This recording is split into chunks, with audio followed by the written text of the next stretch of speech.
Article 17, David and Goliath, inspired by Martin Zender's video today. The divine pattern of David and Goliath. I am posting the prologue of my novel, The Jerusalem Way. The prologue recounts the one-sided battle between David and Goliath. The account is taken directly from the scripture with a little fictional embellishment. Hope you enjoy this entertainment break. Well, at least I think it's entertaining. Annoyed expressions and black scowls greeted the young shepherd as a squealing cart and groaning ass kicked up clouds of fine dust through the soldiers' restless ranks. In camp to deliver food to his 3 eldest brothers, the shepherd knew full well that these once battle-proud strangers considered him nothing more than an interloping boy, interrupting the brave men of war. Men he have no problem reminding them who marched and strutted like mighty warriors before their enemy for the past 40 days without raising anything but a distant voice in anger. I've slain a lion and a bear with my very hands, he grumbled in his own still small voice as he spurred the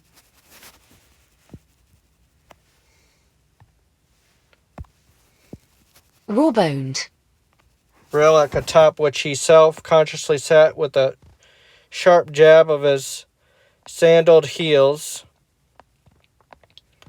The ass ground to a halt and attempted to rear on its hind legs, managing to hike up one brittle hoof before giving up with the slump of its gray head. The old girl had no fight left in her either. A smattering of nervous laughter bubbled up from the distracted soldiers lining the uneven stony path, winding its way down to the deserted valley floor, and brought the hot sting of embarrassment to the shepherd's cheeks. He lashed out with both heels, and the ass lumbered forward, flickering its tail at the shepherd's back when raised. Another chuckle from the dusty figures whose hollow eyes, like his brothers, continued to reflect that terrible defeat.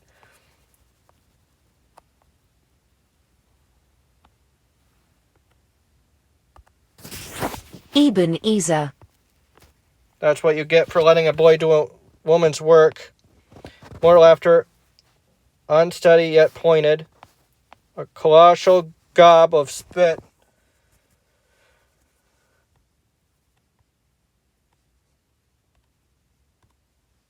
Upped through the warm, windless air, missing the shepherd's head by a hand's span and splatting instead atop a smooth stone upon which it lost purchase and slowly slid down, leaving behind a slimy, mud-colored trail.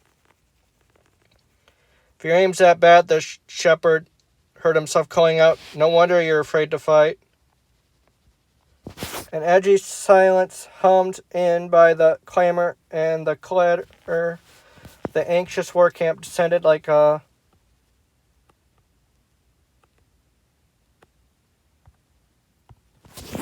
Masver.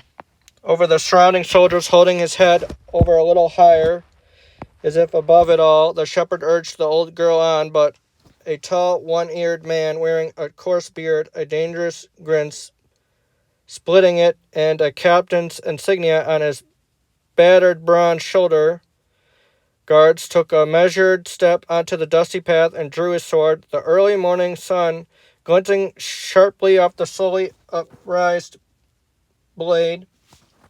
The shepherd had no need to pull on the reins. The old girl halted all by herself, an arm's length from the soldier. The boy thinks he has the stomach for a fight, the captain announced to the approaching crowd of the troubled faces. What's your name, boy? I am David, son of Jesse, the Bethlehemite. He echoed, the brass tone of the soldier's voice. Ah, the king's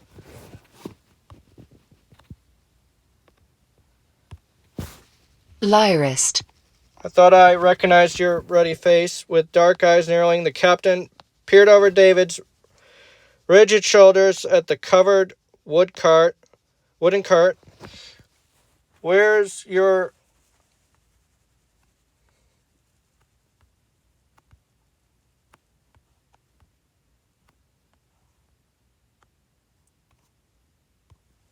Liar, son of Jesse.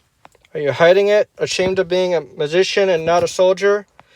Would you have the king hear you speak that way? Making yourself out to be a king, are you? That hot flush returned. I am on my father's duty. And what duty is that, son of Jesse? David took a steadying breath. I am delivering fresh cheese to my brother's captain. A few kettles cut out by the lowering of their captain's sword. Fresh cheese, but none for me and my men. Have you not fathers of your own? We do, the captain replied, but they are too busy tending their crops and livestock to attend to us. With a slow back and forth of his one-eared head, he regarded the contracting circle of murmuring soldiers and added, and all their sons are either here or in the grave. Mimicking the captain's deliberate movements, David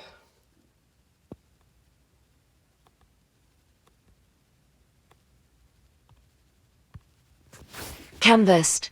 Saul's camp spread across the hillside on the vale of the Elah's north side. Soldiers clustered like corralled lambs. There was no earthly scent of sheep and dung, however, only the primal scent of fear that rose when predators were about. From the look of things, none will be going to the grave today.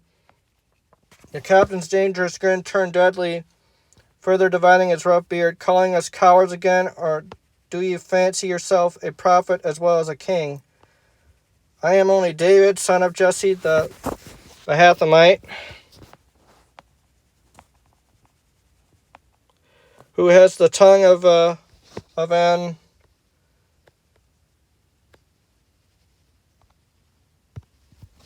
Asp. as would you if you were the eighth and last son. The captain threw his one-eared head back into laughter, and I was the ninth and last, David, son of Jesse. He turned and waved his sword at the bristling group of soldiers blocking the path. Let him pass. Only the wisdom that comes with age will temper that tongue of his. Deciding it best to display a little of that promised wisdom in the present, David swallowed any less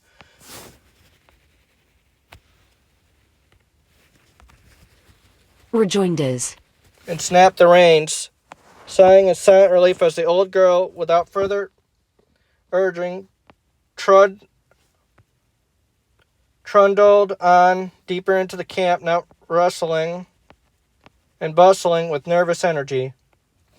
As if sensing the Israelites' anxiety, a booming roar thundered from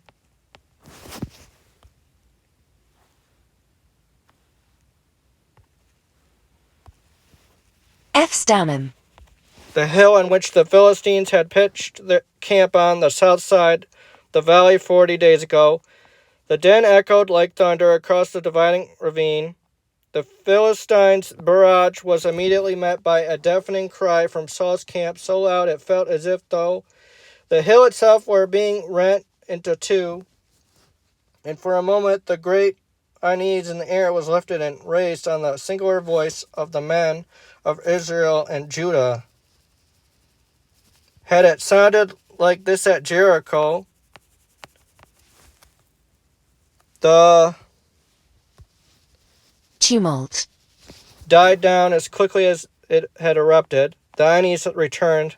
Their uproar, however, startled the old girl to such a degree David could feel her ancient heart thumping wildly against her sweaty thighs, and he had no trouble getting her to trot on those time-worn legs. The reminder on the way to the supply tent, where he handed the reins to the grizzled keeper, and with a shout that the man was allowed to take the 10 skins of cheese and nothing more, David went galloping off on his own swift young legs in search of his brothers. He found them standing in array near the bottom of the hillside with white-knuckled hands grasping brightly polished spears and swords.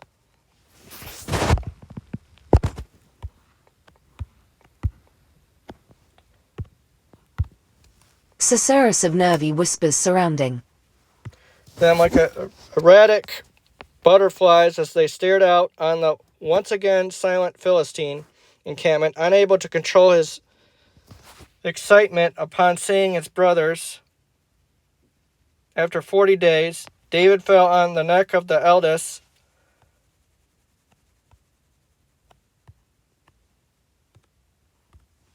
Eliab, and greeted him with a kiss.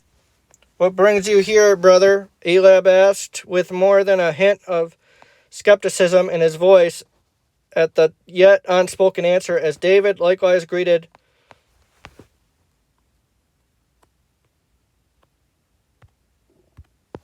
Abinadab and Shammah. "You know how father is," David said offhandedly, trying to keep his cool, hot-headed brother. "He was worried about you lot and made me bring you toasted grain and bread, but that was only an excuse." He spied at the head of the array his brothers, grim-faced captain, whose multitude of scars cross-hatching his arms and legs were the grayish pink of the sheep's brains, and nodded toward him. "And 10 skins of cheese for your captain." Eliab made a show of looking David up and down and all around, searching for the promised goods. "You run afoul of a stranger and have to sell our provisions for a peace offering, young brother." As always, Abinadab and Shammah failed to give David any support, laughing instead at Eliab's charge. While tussling David's shaggy red hair and jabbing his ribs with stiff fingers. "Out with it, younger brother." Abinadab. Teased. "Who did you anger this time?" David shrugged out from under his brother's rough hands. "Who did thy anger?" His voice crackled. "You are the ones who have angered me. It is not enough that I suffer the ridicule of strangers, that I must suffer the same from my own brothers. If you want your food, go see the keeper of the supplies." Cheeks burning hotter than ever, he stormed off, sweeping the ranks with his lowered gaze and taking some small comfort that no one else paid him any attention. Even if someone had, the man's attention would have been soon diverted by the looming presence of the Philistine giant, trampling out of the enemy's array and onto the valley floor. The combined intake of breath from the Israelites was almost as frightening as shimmering bronze-clad figure of the giant whose name Goliath had reached as far as Bethlehem, always uttered in tones of a terrified awe. The sun didn't simply reflect off the cutting blade of the giant's spear. It formed itself anew in the gleaming iron, and as its blinding brilliance slowly swept across the frozen faces of the Israelite army, the morning air blazed as fiery as David's cheeks. The scent of fear grew stronger, as unsettling as the stench that rose and overcame his father's flock when the lion and bear stole lambs from out of its midst.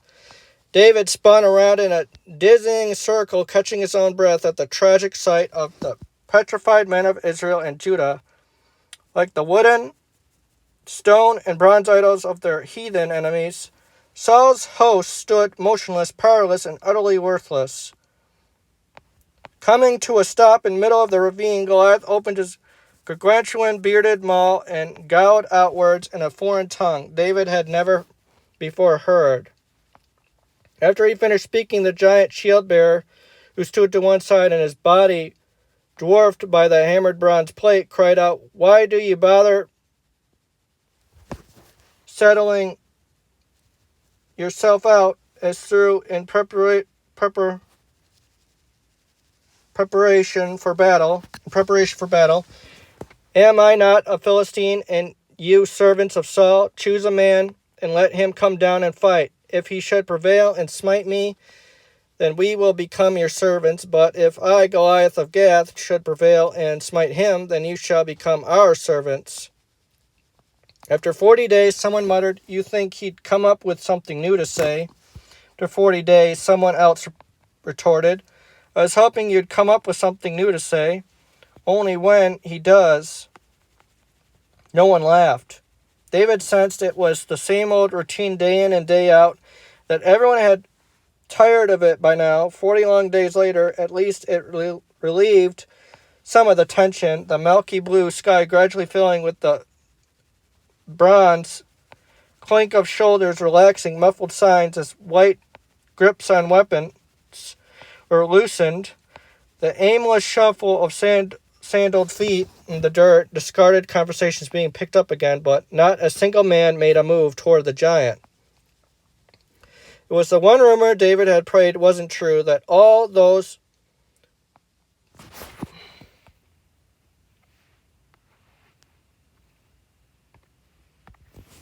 Bethlehemites who'd gossiped in terror-stricken whispers about Goliath staring down Saul's frightened army had been wrong. They hadn't. David's stomach churned as though he guzzled an entire skin of spoiled sheep's milk. With a heart torn by anger and sadness, he turned his back on his brothers, refusing to look upon those who had been so courageous against their own. What would he tell their father? Perhaps it was best to say he hadn't made it to the camp, that he had been ambushed by Philistine raiders. It was better to lie to their father than to tell him the bitter truth that his sons, like all the men of Israel and Judah, were cowards. Someone's eventually going to figure it out, a dry voice rasped from the ranks. Figure out what? Mumbled a second voice. David sized up the two battle-scarred soldiers, both a little older than Eliab, and were leaning heavily on blunt spears as if their weapons were the only thing holding them up. That the king will make a very rich man of whoever slays the giant. You're always complaining about money. Aye, but I'm a married man, and this has dragged on so long, I wouldn't be surprised if the king also gave the hand of his daughter to the giant slayer. How could you refuse your king? My life would find a way. Would she resist if the king made your father's house free as well? A hesitation. There are younger men in our ranks. One of them will eventually figure it out. Aye, someone will. The two cowards nodded in unison, absent-minded and sluggish, their sunken eyes staring emptily at the spot where Goliath and his shield-bearer stood, unchallenged. What was that you were saying will happen to the man who slays this Philistine? David asked, squaring his narrow shoulders and puffing out his meager chest as if confronting his brothers. To the man who takes away the reproach from Israel? The two cowards looked sideways at David, taking brief stock of him before returning their hooded gaze to Goliath with a slow shaking of their heads. Who does this Goliath think he is? David went on, his voice halfway between outrage and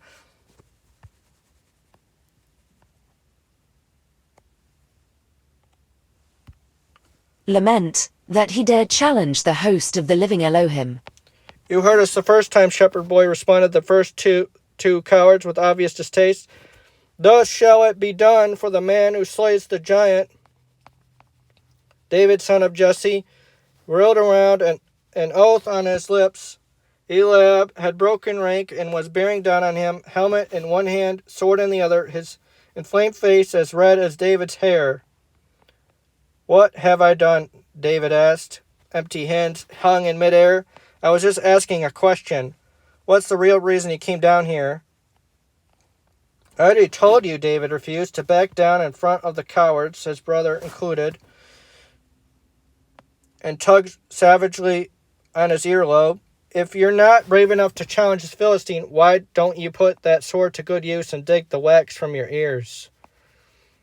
Eliab stabbed a thick knotted finger in David's chest, pushing him back on his heels. Who do you leave the flock with, or did you abandon it in the wilderness to fend for itself? David slapped away Eliab's finger and bumped his chest against his brother's bronze armor.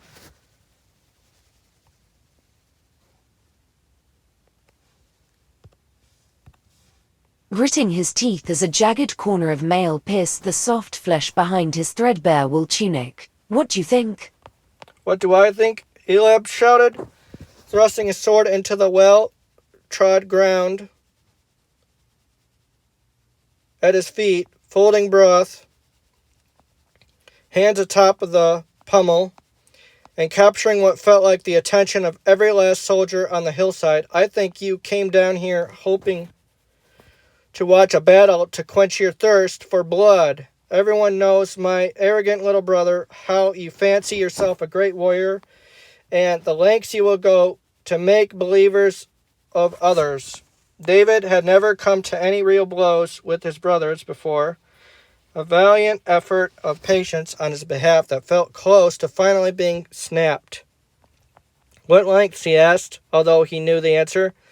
Lying about the killing of lions and bears, one lion, one bear, and it's not a lie. David's voice stopped short of a screech.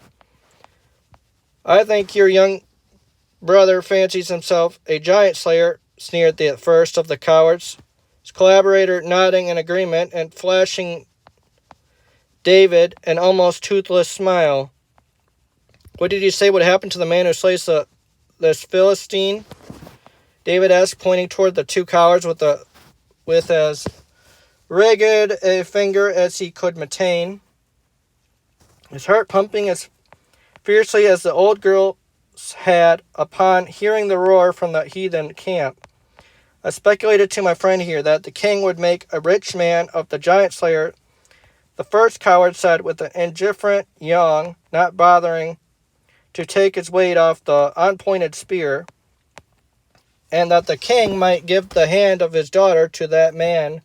The second coward added, giving lethargic shrug, perhaps make his father's house free, you know, soldier talk. Not content with what you have, young brother? Someone ought to think the king's there.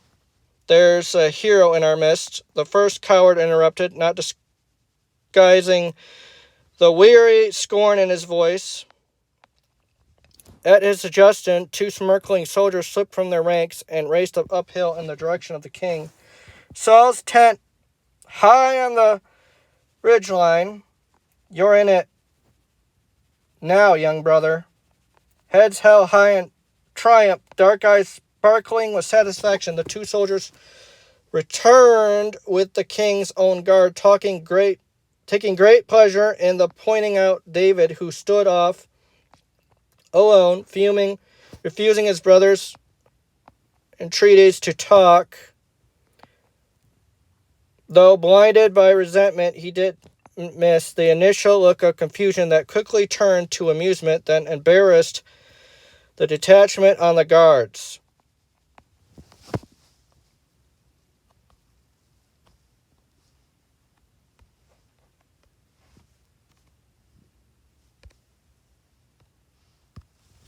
Rough-hewn faces. He remained silent as the captain assured him in a fatherly tone he was in no trouble, that the king merely wanted to meet the man who would challenge Goliath. And they marched uphill through the hushed cavern ranks, his gaze unblinking and as steady as the blazing sun. David recalled his last audience with the king as lyrist in his court, brought in to calm the evil spirit that descended from time to time upon Saul like a vulture on a dead lamb. David hoped the king would remember neither he nor his soothing songs. It wasn't the first impression a warrior hoped to make. The heavy footfalls and disturbed whispers of his brothers followed on his heels, but their presence brought him no encouragement. They wanted to see him ridiculed. Of that he was certain. He wouldn't give them that pleasure. He wouldn't give anyone that pleasure. The closer he drew to the clouded ridge, the more he felt a stir inside a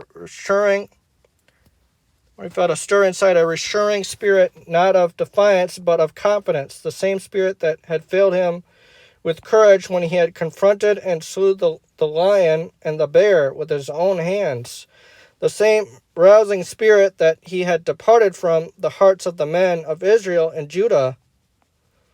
In the cedar scented shadows of the king's tent, slumped in his simple wooden chair, hands hidden within the dusty folds of his robe, Saul looked an old defeated man, malevolence that had often confronted David, withdrawn from his dull eyes and replaced with a fearful sadness, made sadder upon seeing the boy shepherd. They said, "You were young," Saul muttered upon receiving David's solemn greeting, motioning for him to rise with a winged flick of his fingers.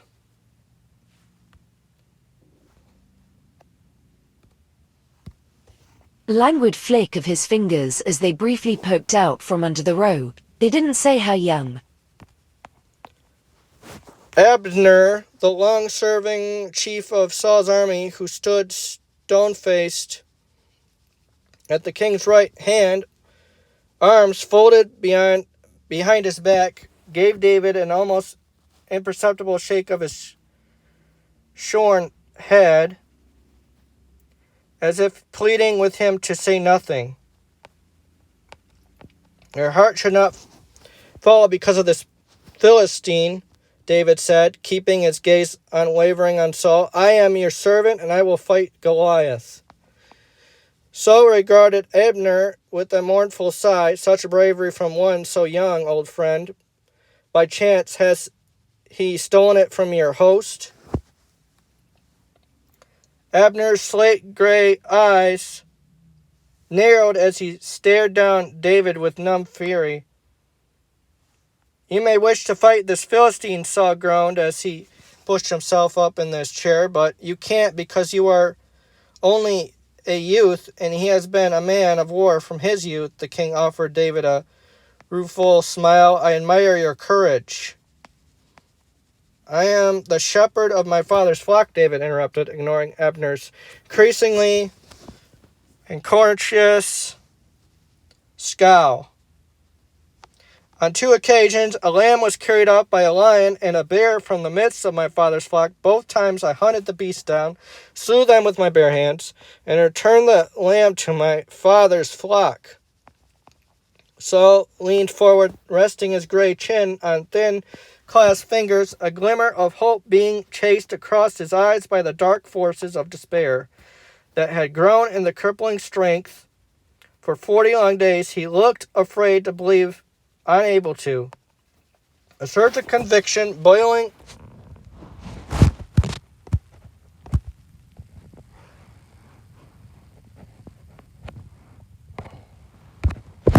Buoying his heart, David drew closer, making a fist of a hand-grown callus from grasping his shepherd's staff instead of plucking his lyre. This uncircumcised Philistine will end up like the lion and the bear for scorning the host of the living Elohim. He briefly met Abner's spiteful stare. Yahweh, who delivered me out of the claws of those beasts, will deliver me out from the hands of this man. Saul's head dropped as though in prayer. His ragged breathing filled the tent, affording David time to catch a few soundless ones of his own. He smiled an expectant smile at Abner, who continued to glare at him with almost maniac intensity. The muscles on his unarmored arms strained like an obstinate ass's reins. For fear of breaking into laughter or worse, David lowered his eyes on the bright rectangle of tattered carpet at his feet. The long shadows of his brothers paced back and forth, Serve them right for doubting him. Go. Saul raised his gray head and met David's confident gaze, and may Yahweh go with you. Your servant will not disappoint you, David said, bowing deeply. With a forbearing sigh, Saul rose stiffly and turned his somber attention to the chief of his hosts, Abner. Old friend, prepare this brave boy for battle. He can wear my armor. His face red and rigid with humiliation, Abner nodded curtly, then strode forward and clenched David's arm, fingers digging deep into muscle, and dragged him out of the tent, hissing, "This way, shepherd." "Where are you being taken, young brother?" Eliab asked in a worried tone as he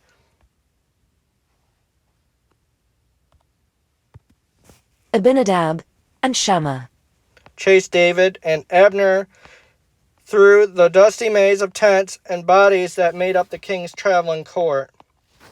"To be suited for battle," David answered over his shoulder, the cockiness in his voice matched by the swagger of his step. "One lion, one bear, and one Philistine." "You're only a boy," Eliab cried. What would our father? What would he say?" "It's about time one of you did something about that, Ben."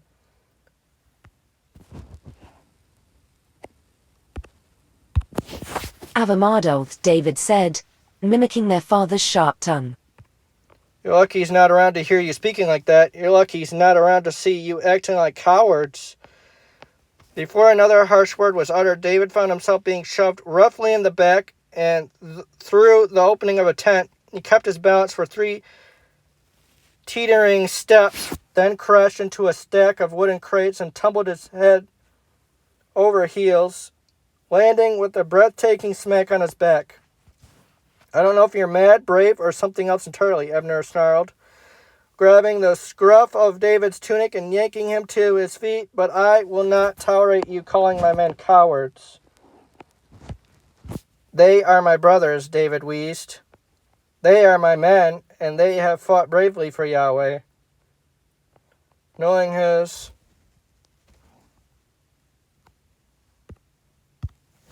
Riposte, as always, the first thing that entered his mind would likely see him back flat out on the ground, his head singing, his lips bloodied. David held his tongue. "You apologize to my men, or you will never get the chance to become the warrior you think you are." "They owe me an apology," David grumbled. Abner leaned in closer, the warm scent of cumin on his breath, and whispered in David's ear, "It will take more than killing Goliath to make you a man." "That is not a reason I want to kill him," David said. "This Philistine has reproached the host of the living Elohim. Yahweh knows what is in your heart, shepherd." Tapping gently David's breastbone, "Even if you do not." That bitter truth hurt more than all his tumbles and falls and his brother's stinging words. He swallowed a portion of his pride. He could have used a handful of cumin himself, and if my brothers don't apologize to me, you forgive them anyway. Abner drew back, gripping David's shoulders with the powerful, tender hands, those of a loving father, and gave him a searching look. "You do not think they wish to see you fail against this Philistine, do you?" David shook his head. "Then you apologize to them, and I will suit you in the king's armor." David nodded, shame scalding his cheeks. "Stay, and I will fetch your brothers." "You don't need to," David said. "I will make my apology in front of all of your men." David staggered out of the king's armorer's tent, barely able to hold himself upright under the radiant weight of Saul's bronze helmet, shoulder guards, coat of mail, and greaves. The king's shield sword, scraping across the stony ground and flushing a brace of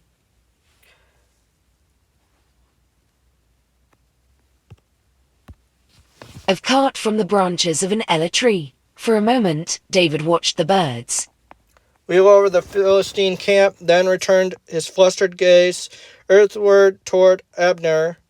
His brothers and the pressuring circle of soldiers, all wearing the same expression, that of the polite alarm, except for the odd, undisguised smirk, for which he could fault no one. Takes a little getting used to, Abner said, with a note of optimism that wasn't reflected on his sweet, sheened face. The helmet slipped and crashed down onto the bridge of David's nose. He flickered back his head, and the helmet flew off and clattered to the ground. You don't mind waiting another 40 days? Abner's gruffle was quickly drowned out by the relieved roar of laughter from his men, signaling David not to move, as if he could actually bend over Abner. Picked up the helmet, dusted it off, slipped it over David's ears, then tightened the leather strap over the point of his smooth chin. Walk with me to the king's tent, young man, Abner said, spinning the sea of soldiers with one short flick of his wrist. Will the king get mad at me if I refuse his armor? David asked in an undertone as he shuffled, stumbled, and rattled alongside Abner, feeling more self-confident than he had atop his ancient, stubborn ass. You're going to slay this Philistine dog who challenged the host of the living Elohim. What do you think? If Yahweh is with me, what need have I of the king's armor? That's what you tell our king, David. The shout was only sound to greet him as he emerged from Saul's tent, turned his head toward the lone voice crying out of the silent crush of the ancient soldiers, relishing the ease with which his unencumbered neck moved now. The weight and burden of the king's armor had been removed from his sore shoulders. His racing heart burst with joy upon seeing that the cry came from Eliab, who was holding aloft David's own shepherd's staff in the still air. A mixture of fearsome dread and a sick fascination plastered across his brother's sun-hardened face. Eliab, David elbowed through the stiff ranks and once again fell on his brother's neck with the kiss before, receiving the same from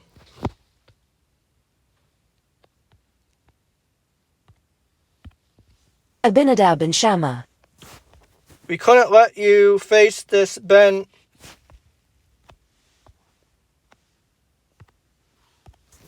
Abimardoth. without your staff, Eliab said with a broken grin, slapping into David's hands, his smooth, worn crook carved out of an olive tree by their father as a young shepherd himself. David clenched the staff with both hands, fighting back his emotions. For the first time in his short life, he was struck dumb, so he prayed. In praying, he left his brothers and marched down to the ravine dividing the two camps. Saul's quietly unbelieving host parting before him, like the Red Sea before Moses, with its conviction growing in strength. David brushed aside the cold stares of the men of Israel and Judah, feeling for them pity rather than anger, for he knew he was in the hands of the living Elohim, his shepherd, who would see him safely through the valley of the shadow of death. A silence grew as thick as soured milk as he stepped onto the valley floor. Then the Philistine camp burst into wild jeers, met from behind by a greater silence, steeling himself against the Philistines' taunting cries. David waded into the slow-running brook close to the Israelite camp. The cool water that skipped over his reddish-brown feet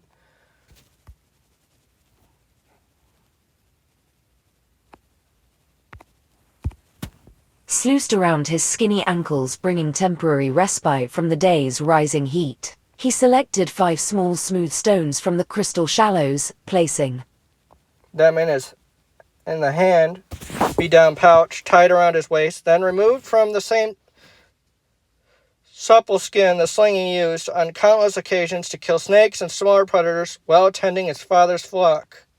He scooped up a handful of water and took a sip to refresh his parched mouth and throat, then rose and tramped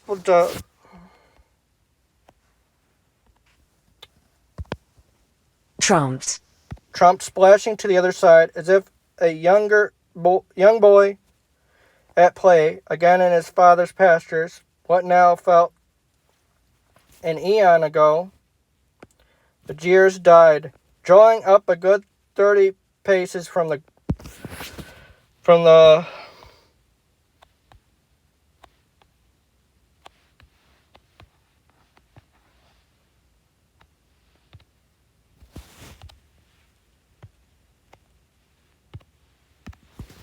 glowering giant whose massive arms and oak-like legs were corded with muscle that glistened with sweat in the late morning glare.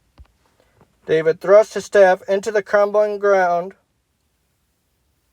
then folded his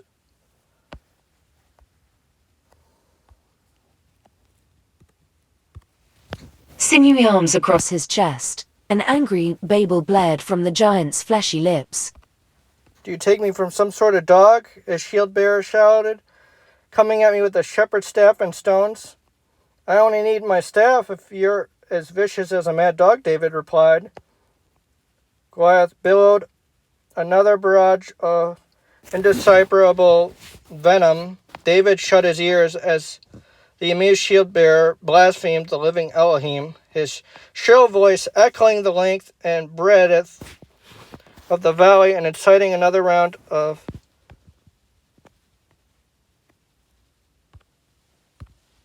ecstatic jeers from the Philistine camp. From the Israelites' ranks, David felt a weak tremor of impotent rage.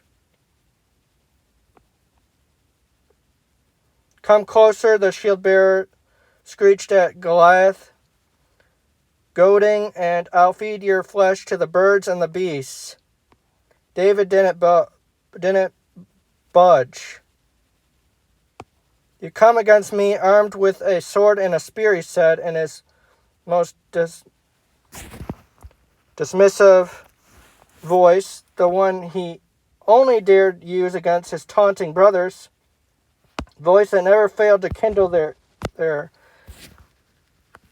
awe.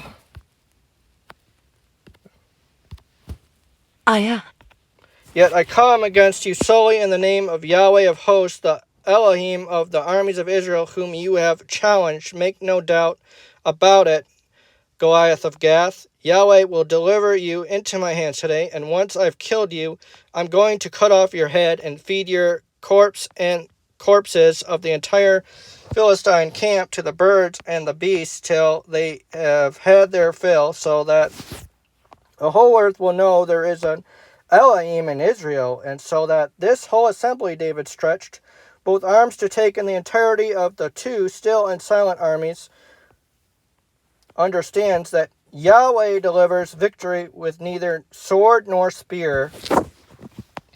For a hulking giant, the Ben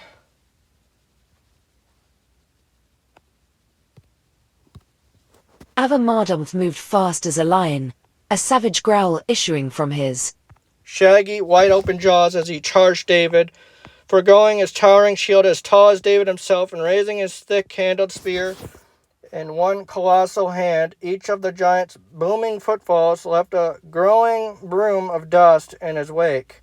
The ground beneath David's feet shuddered with greater intensity as the distance between them shrank. A bloodthirsty cheer exploded from the Philistine camp. Keeping a steady gaze on the giant's thundering approach, David reached into his pouch, removed the first smooth stone his fingers touched, then seated it snugly in the worn howl of the sheepskin cradle. 20 paces, the sun's rays glittered up the spear's cutting blade as the giant slashed at the dwindling space between his monumental armored body and David's small wool-clothed figure. 15 paces, the curdling cry from the Philistines drowned out the giant's bounding footfalls. 10 paces, in one continuous motion as smooth as the stone nestled in the sling's cradle, David took a long stride, planted his left foot, and swung the sling in an arc over his head with his right arm, releasing the sheepskin grip from between thumb and forefinger at the top of the swing. Just as his arm reached full extension, the flux cord made a snapping sound as it too extended to its full length, falling limp in David's hand as the stone shot from the cradle and whizzed across the 7 paces, striking the dead center of the giant's helmeted forehead with a resounding metallic clang. Goliath lurched 1, 2, 3 stunted steps and then froze like Lot's life. Above his oaken body, his spearhead trembled like a deer leaf in the wind. The Philistine ranks fell silent. With a desolate whimper, the shield-bearer abandoned his master, apparently attempting to reach camp before the bronze shield thudded to the earth. David returned his briefly diverted gaze to Goliath. A trickle of bright red blood oozed from behind the giant's shattered helmet, dribbling past dark, lifeless eyes. David pocketed the sling. Little by little, his armor creaking like old bones, Goliath began to topple forward. The Philistines' countless voices united in a wail of despair, until he crashed face down at David's feet, his gargantuan body, along with their hopes and howls, disappearing beneath a dense cloud of dust. The brief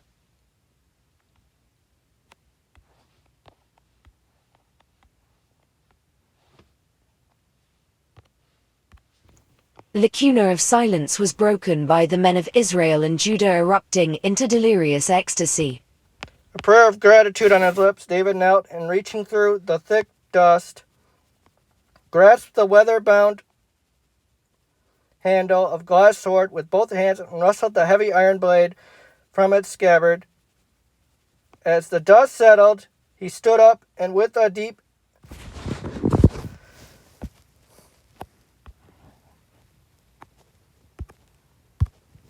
inhalation that made him wince, ribs tender from his tumble in the tent, he hefted aloft the unwieldy weapon, 3 cubits if it were a finger, every muscle in his arms and chest straining to keep the sword above his head as he positioned himself, feet spread apart over Goliath's fallen body, grunting with effort. He brought down the blade on the giant's thick-set neck, the sword's weight and sharp edge enough to sever the Philistine's head from his trunk in one bone-crushing chop. Dark blood seeped from the headless body and soaked into the dry and dusty ground. David let the sword slip from his fingers and clatter onto Goliath's worthless armor. Well, it at least make a worthy memento for King Saul, as would his head. Grabbing onto Goliath's long, bloody mane with both hands, David yanked up the severed head and shook it till the shattered helmet slid off and smashed on the ground, breaking apart like poorly fired pottery. Hoisting the huge hairy trophy in the air, David first presented it to the rapturous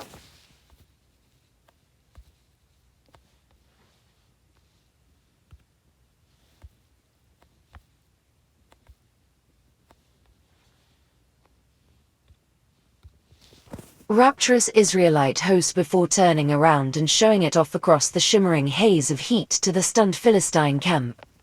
At long last, if unshackled and recalled to its duties, Saul's host charged the heathen array. Its long pent-up battle cry, loud enough to be heard and felt as far away as Bethlehem. David, though, was done fighting for the day, and after all, he chuckled to himself.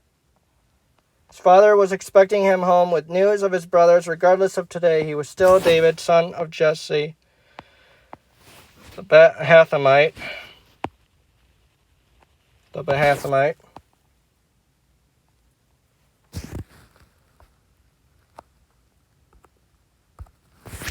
Bethlehemite.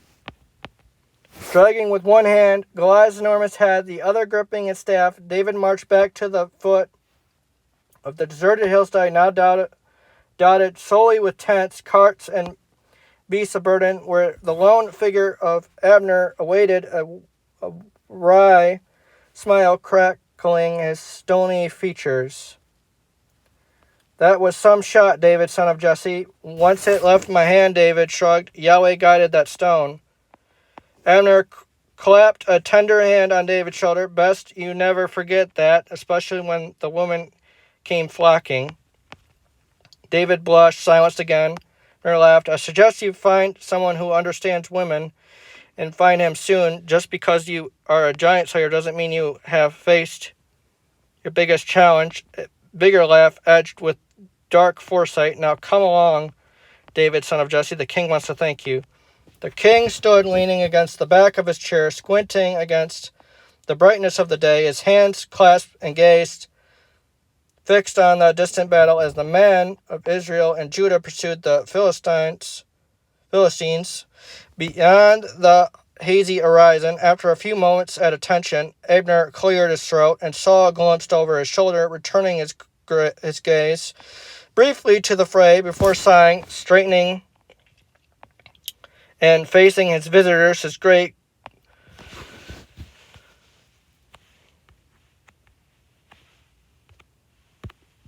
countenance flush in the warm sunlight. David knelt on one knee and perched Goliath's head on his raised knee, tilting its gory mass toward the king, and he himself bowed. Bowed enough for one day, Saul said with unaccustomed lightheartedness. The fading dissonance of soldiers' cries and clashing swords apparently as pleasing to his ear as the sweet melodies of David's lyre.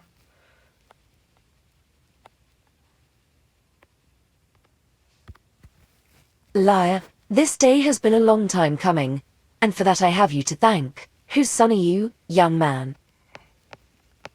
David rose, clutching onto Goliath's head by its blood-mattered mane. I am son of your servant Jesse the Bethlehemite. David, son of Jesse the Bethlehemite, Abner added.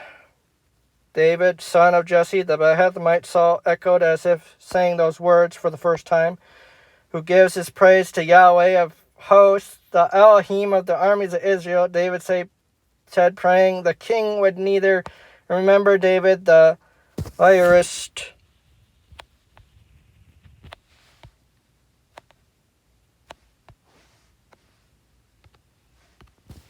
Lyrist, nor have those evil days when David the lyrist was needed descend upon him again. As you should, Saul said, a stealing peek again at the far-flung battle. The men of Israel and Judah would do well to remember this day, as well as he turned to Abner. You will make sure they remember my old friend. A solemn nod, I will. David stretched out his hands toward the king, proffering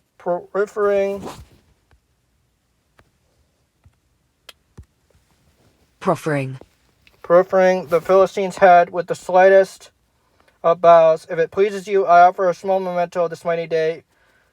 Saul coughed out a surprised laugh. I am indeed honored, but I insist it remains in your hands, a reminder of the day you, David, the Bethlehemite, became a warrior of Israel and Judah and became my warrior.